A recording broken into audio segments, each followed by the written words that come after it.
Gabriel India Ltd, an automobile suspension manufacturer. Company has more than 6 decades of experience in manufacturing different types of automotive suspension components, which are used in different automotive segments, and company commands about 31% market share in 2 and 3-wheeler segments, 23% in the passenger vehicle segment, and 89% in the commercial vehicle segment. About 61% of the revenue is generated from 2 and 3-wheeler segment, 25% from passenger vehicles, 12% from commercial vehicles, and 13% from aftermarket. The company was incorporated in 1961 and got public in 1978. They are based in Pune, with more than 750 employees and 3,600 workers. Company has 11 manufacturing plants, located pan-India, and 3 research and development centers in Chakan, Hosur, and Genk, Belgium.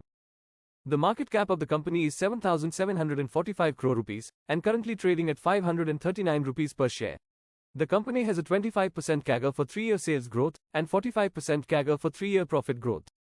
Company is part of Anand Group, which has an estimated worth of $2.1 billion, and aims of becoming one of the top 5 shock absorber manufacturers in the world. The sales of the company for the last 4 years have been consistently growing. The profits of the company are also increasing from year to year. There has been no drop in the promoters' holding in the last 4 quarters. We can see some foreign and domestic investments in the company. The public holding is dropping, indicating that foreign and domestic investors are buying from the public. The company is giving good dividends every year. A dividend of 2 rupees and 50 paise per share was paid in fiscal year 2024.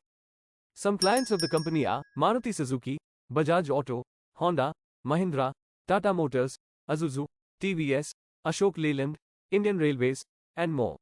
Top client contribute about 24% of the total revenue, and 56% from top 5 clients, indicating high client concentration. Company has presence in more than 25 countries, with revenue concentration of 95% from domestic and 5% from exports. Company has more than 700 distributors and 25,000 retail touchpoints. Thanks for watching. If you like this video, please give a thumbs up and consider subscribing to the channel. See you next time.